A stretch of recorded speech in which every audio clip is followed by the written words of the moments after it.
What is going on, Movie Meals? Movie Meals. If you are watching us on YouTube, remember, if you want to watch these longer form videos, anything that usually hits about a half hour or longer, we're going to be posting also on Spotify, Apple, under Movie Meals Podcast Network. So you can go check these out there. Before we get into the review in Falcon Winter Soldier episode 3, thank you to our patrons, Steve, Kimberly, and Karen, as well as go get some Movie Meals merch. We got some great stuff. There's the mug.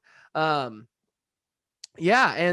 Falcon Winter Soldier 3 dropped on Friday. Finally, Kyle sat down and watched it because the man's been busy apparently. There's too much going on. Kyle's got to get vaccinated, enjoy a birthday.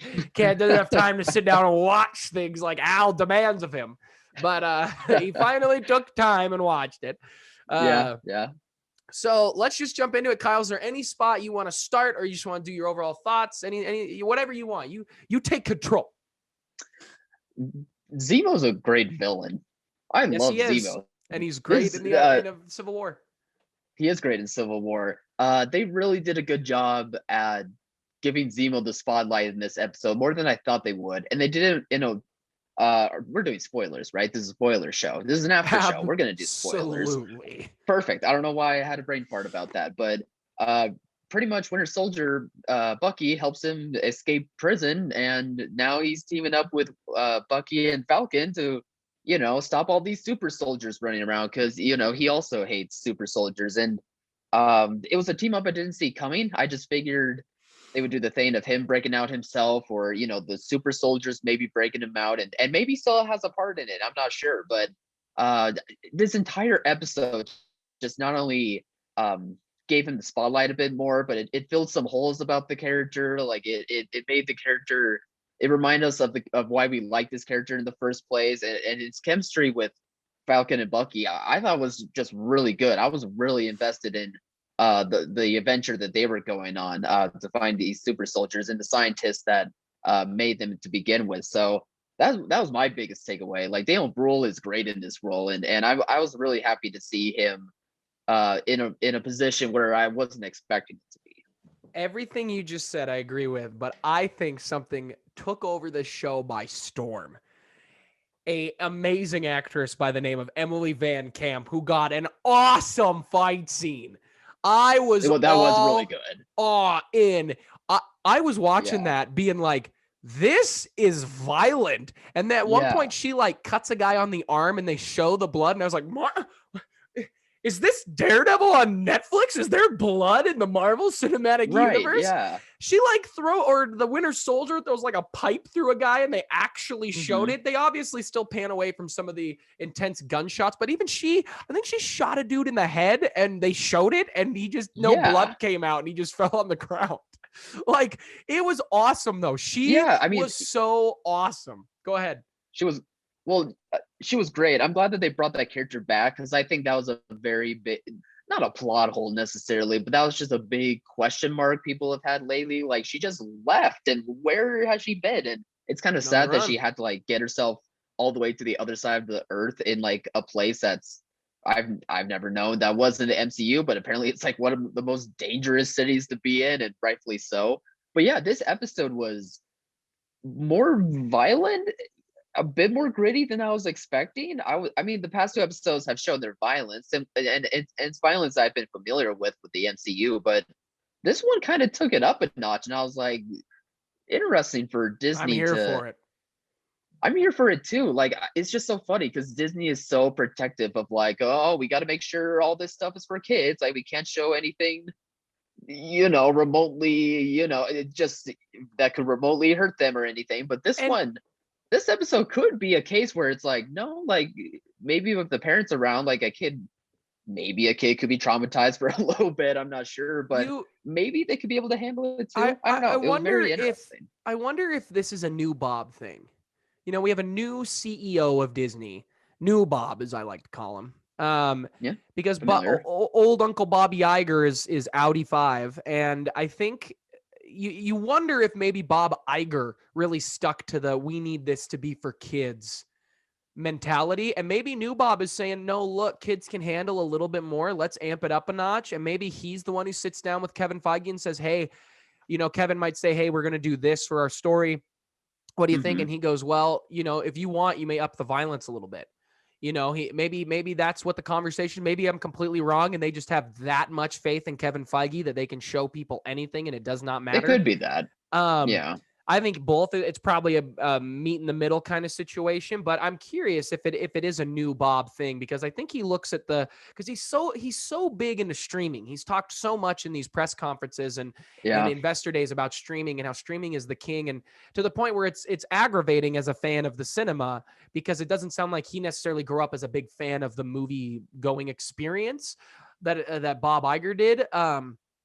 So you wonder if maybe he's looking at Netflix and says, no, they have things like Stranger Things, which is adult, it's kid adult violence.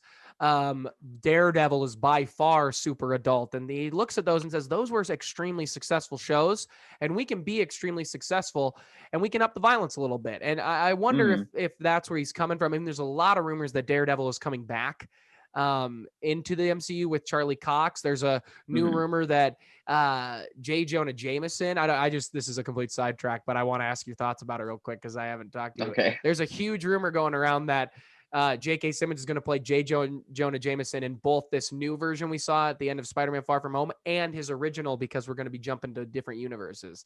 Does that tickle you pink? I mean, I love J.K. Simmons as that character. Bring it on. All right, Fine with we'll me. go back to the show, but Yes, let's talk about the show. I do wonder if that's why this gets more violent. But that Emily Van Camp scene is just so great. And then when they all show up to start just taking guys out, it's awesome. And I thought I was like, this is when um Zemo's going to escape. Like this is when he's going to get out of here when he Hmm. gets that car and he's going to get away from these guys. Nope. He's really set on I want to get rid of the super soldiers and these guys are the best way I can do it. And I liked that conversation too with Bucky and Falcon where Bucky says like he has a code. Like I don't think you get guys like this. I get guys like this. But he has a code that he's not necessarily going to break unless, like he probably won't break it. And I'm sure at the end of this he's going to take over the Flag Smashers, which apparently are also a comic line. I really want the hand. It still makes no sense why they have a hand on their face masks if they're not the hand, but they're the Flag Smashers. And like all of these, shout out to our buddy Josh, who tells me all this deep lore stuff that I don't sit down and take the time to go look at. And the fact that Yeah. Marvel can go so deep in their own comics to the point where even Kyle is like, I haven't heard of this city before, but it is a reference, is showing how great Kevin Feige is, how he can really trick the fans. He can hype the fans. He can get all this press without really needing to do anything at this point. And he can pull these really, really tiny things. And like, I'd love to be a fly on the wall in that writer's room for like Falcon Winter Soldier and WandaVision and see who's like, oh, there's this, super violent, like Wakanda like city that's actually just complete chaos, let's use that. Like I would love to see that. And that scene is awesome. And the new big bad villain, it looks like we have two villains. We've got the Flag Smashers who are trying to actually be a Robin Hood type character. Basically that girl who is playing them, the lead, is basically doing the same thing she's doing that she did in Solo. Yeah. But then we have, do you remember what his name was? They gave him he has a name, or she, the villain. It was like I don't want to say the accountant because that's incorrect, but it was like The power broker. the power broker. Yeah. Yeah. So they have the power broker. Very curious who that'll be. Is it somebody that's going to be connected? Are they going to bring in a big name actor? I'm very curious. Do you have any ideas? I don't, but I wonder if there's. I wonder what the connection will be. Is it going to be a connection to Bucky? Is it going to be a connection to Zemo? I mean, Okoye shows up at the end, which that was a big surprise. So I wonder if it's like a Wakanda type connection. But honestly, I don't have any clue. I'm just along for the ride, man. You could surprise me with whatever at this point. You're throwing out cities I don't recognize. That first bead, when he picked it up, I actually didn't register that was one of the Wakanda beads until he grabbed the second one. Oh, for me, it was the first one. I was like, that looks Wakandan. For me, I was just like, what? And then I saw the second one. I was like, oh, those are the beads. And the fact that Wakanda's coming into this makes so much sense. But man, do I really, really love this angle they're going with. And I'm curious if we're going to get anything about Chadwick Boseman, RIP to the King, Wakanda Forever. Mhm. I do wonder if there's going to be a mention. Like, is this where they toss in that something had happened to him and they just do it this way? I don't think they do. Like, I don't think they Yeah. have a conversation. It could be a powerful moment if Okoye says to Bucky something happened and T'Challa is dead. That could lead to a powerful moment for Bucky, but does that take away from the powerful moment you can really have in a Black Panther 2 with opening up with a funeral or something like that? Mhm.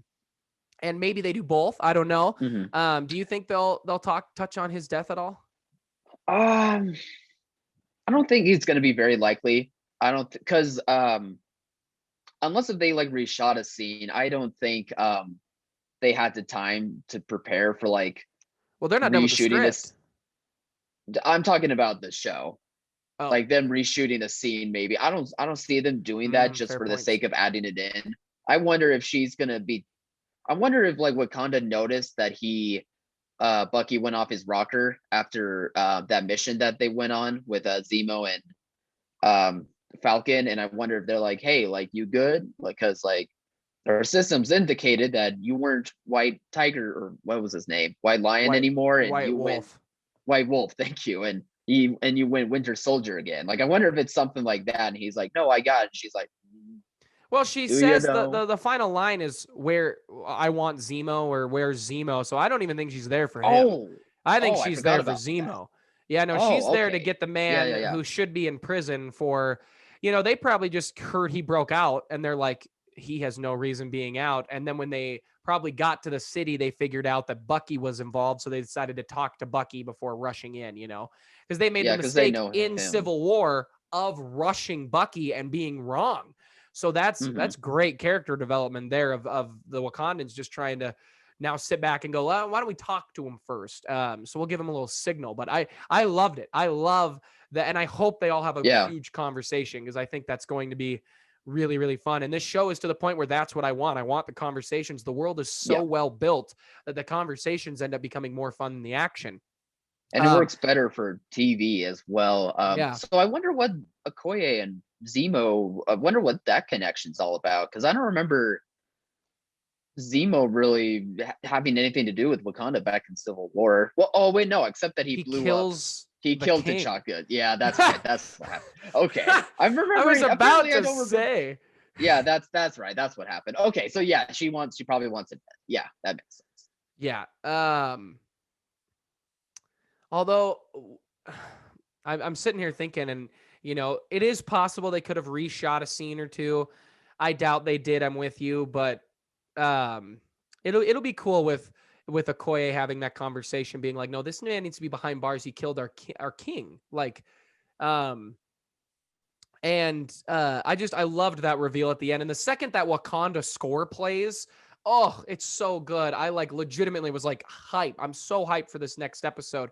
I'm really enjoying this show. And where are you at? Are you enjoying it? Because I feel like the narrative is it's not nearly as good as WandaVision. And I just don't think that's true. I think it's just as good. I think it's just very different. So what do you think?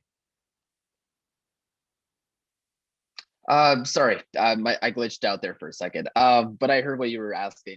I think people just after there's just so many theories and speculation going on within WandaVision, they probably don't feel like there's that much speculation to be had in this show, and that's why they take it like a notch down as compared to the other show. But I would still say that like, I'm still enjoying this. I probably like WandaVision a bit more just because it was like so much more out there as a concept, but I still do really enjoy this show because it's getting me those Winter Soldier vibes I've been wanting, and I've been enjoying seeing Falcon and Winter Soldier more as characters and less as side characters. Although this episode, I think that happened a bit less, but they were having Sharon and Zemo back in, and they were adding some other stuff to where they kind of took a backseat for the most part. So yeah, I'm sure next episode that'll change, but outside of that though, like it's doing pretty good as a show. I feel like I've been Back enjoying it. seat, back seat. You gonna move your seat up? No. Um, Good callback. the humor is great. I actually never thought they got sidelined at all as the main heroes in this episode. We definitely get more around them. The show does feel like we are bouncing around quick. It's like we're here, we're there, we're there, we're here. And I sat back and started thinking about like Civil War or Infinity War or Endgame. And it's like, no, that happens in these Marvel movies. I think it's just a little more noticeable because it's on TV and because we're getting a half hour of it. And I think if I sat down and watched 2.5 hours straight, it wouldn't matter because we would get to the final fight. I'd get my huge payoff. So I try to temper my expectations when I think of it that way, but I really love this show. I think it's awesome. You're right. The theories are a big thing because it was like you would get on Twitter or something the next day, or, Snapchat or Instagram or TikTok or something. And everywhere would be like, this is Mephisto. This might be Reed Richards. This is this, this is this, this is this. Meanwhile, the only thing in this is me being like, I want the hand. Like, that's and it. Everyone's like, who cares? We're flag smashers. Yeah. It's like, who's the hand? But like, that's it. We've theorized a tiny bit, but and it's kind of refreshing sitting back and kind of expecting everything at every turn in WandaVision, where now I'm not sitting there going, I wonder if Wakandans show up. Like, I wonder if, somebody like that would show up, or if I wonder if this character would show up. Like, I think we all kind of expected Emily Van Camp's character, Sharon, to show back up at some point. I think we all knew that. But the Wakanda reveal's awesome because I didn't actually sit down with you last episode and say that was possible, because they also didn't really set it up to be possible. We weren't expecting it. Yeah. And I really like that we're getting a chance to see what the world really is like. All the stuff with the blip, I am all in on. Like, they touch on it a little bit in WandaVision, but they really touch on the politics here, the blip, people who think we're better because of it. And I'm just all for that. The conversation at the motorcycle with our two antagonists, I really liked when they were talking about that and their motivations. I thought it really, really worked. I'm curious who this power broker is. I feel like we're having a Godzilla versus Kong type of plot forming, where we might have a fight between two who team up against a one. And that could work. It just needs to be done well. But I'm excited for the rest of this action and to close up some storylines. I'm very curious where this show will end. We only have 3 episodes left. They've all been 50 minutes, which has been nice. Well, a little less than that because they do a nice long 6-minute trailer or captions, credits.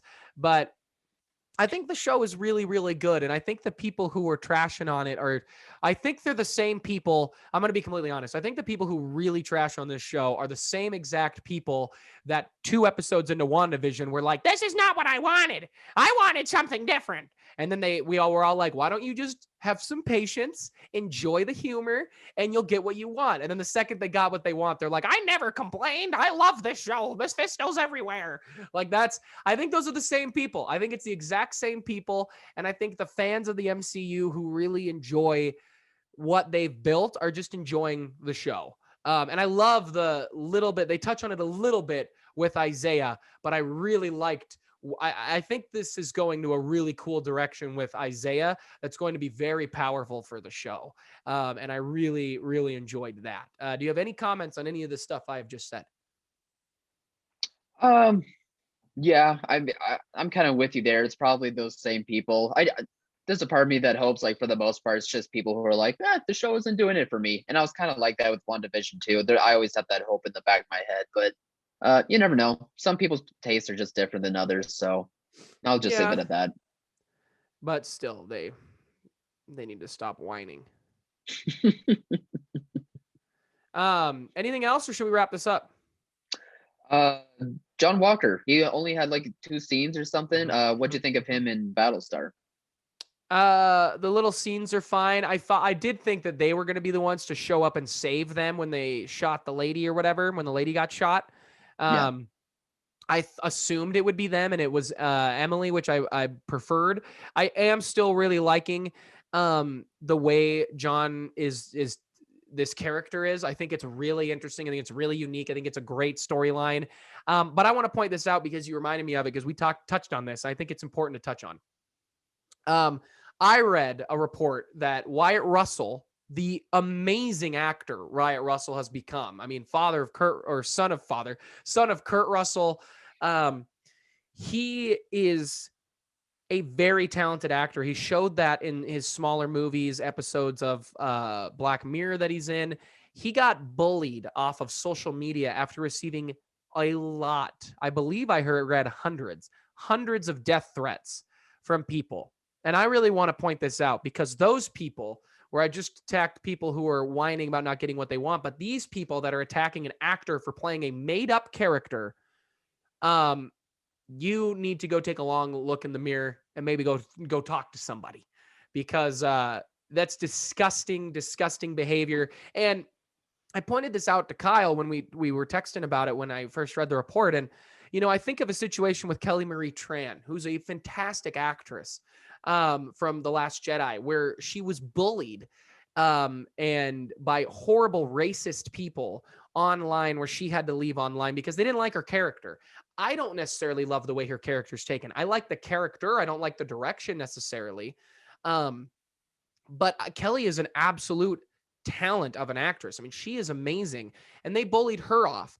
And those were racist, disgusting people. Those same racist, disgusting people are now bullying a white guy for playing a white role because it's not the white guy that they want. And I don't think they understand what Captain America was. You know what I mean? Like these people who are complaining, I don't think get what the point of the character of Captain America really is. And this episode touches on it. It touches on, and the episode before really does it. I mean, the whole show is, but the episode before with the scene in the jail cell, the kind of impromptu therapy session, which they showed in the recap, which I really liked, where he says, well, if he was wrong about you, then he's wrong about me. And they've all realized that there is no replacing of Captain America because of what he stood for. There's not another Steve Rogers. John Walker can be as good and humble as a soldier as we like, but he isn't Steve, who will do anything to protect free will of the people and protect the people. And so we have real life people bullying and sending death threats to an actor who's playing a different version of him in a show. And it is horrible. And all of them, seriously, if you were watching this right now, I would rather you not be on my channel. I would rather you not watch my channel because I don't want those type of people watching me, because there's no reason that you should hate a made up character this much. Anyway, you got any thoughts on all that?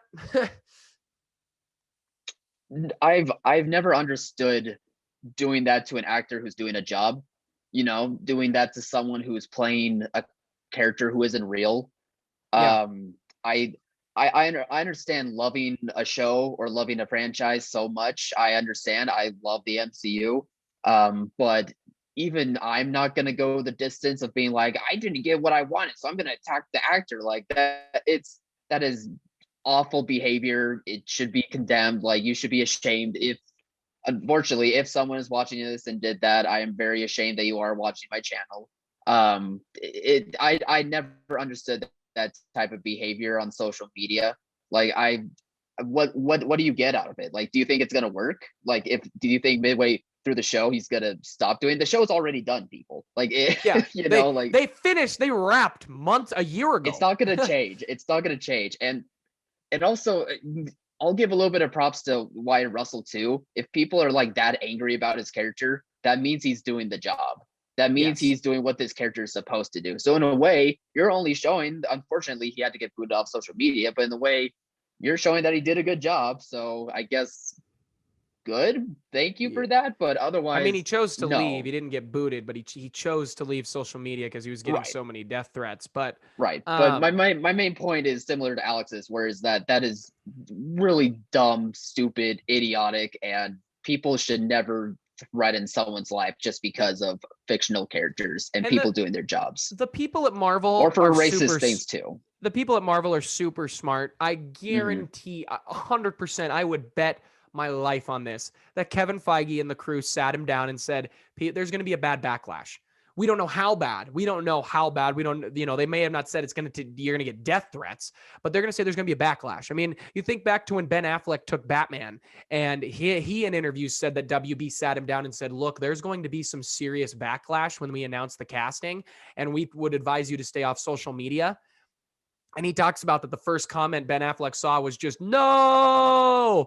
And he's like, then I got off of it. And, it's a little different in that situation where you may not think a actor is fit for the role, where I think and there were plenty of people who just hated on Ben Affleck just because it wasn't what they wanted, and they wanted Christian Bale back because they're idiots. But, and like Ben Affleck did a great job. Yeah. And then those same people wanted the Snyderverse back. It's the exact same group of Redditors who are all in their mom's basement. It's the exact same. Yeah. And, but I think, like, to Wyatt Russell's credit, he is doing a great job. He is a very talented actor. I mean, he's the son of Kurt Russell and Goldie Hawn. Like, he's going to have a talent. He's going to be full of some talent. I mean, watch him in Overlord. He's great. Overlord is so good. And his Black Mirror episode is very good. I think his has always been one that stuck out to me. And he's popped up in other movies. I mean, he's in 22 Jump Street, isn't he? Isn't he the frat guy? That. Yeah, he's great. And so if you were those type of people, you need to go take a hard look in the mirror, and you need to go talk to somebody, because that's a me problem, because you're not getting what you want. Well, welcome to the world of art and entertainment. Like, you never get what you want. Welcome to life. Yeah. If you really hated it so much, then maybe you need to work your way up in Hollywood, try to become a director, and then get an opportunity to write or direct for Marvel, and then you can go change what you'd like. Why don't you do that and be a productive member of society instead of whining on Reddit? Because you're the same people that got the crappy Rise of Skywalker. Anyway. Anything else? Other than that, John Walker and Battlestar, good little moments. I'm very curious to see the evolution of John Walker kind of turning a bit power crazy, maybe. We'll see. We'll see how that goes. But those are my final thoughts. Yeah, I'm with you. I really like the show. It's a lot of fun. I'm with 3 episodes left. We got a lot to figure out still, so I'm very curious where this is going to go. Real fast, do you know what show is next? Is it the What If show? I think we addressed that last week. I think it is. Did we? I'm going to ask every week until I remember. Okay. Well, I don't either. All right. Well, thank you guys again to our patrons. You guys are amazing. Remember to like, subscribe, comment, and share. Go get some Movie Meals merch. And as always, thank you for watching, Mom. See you guys. Happy birthday to Kyle.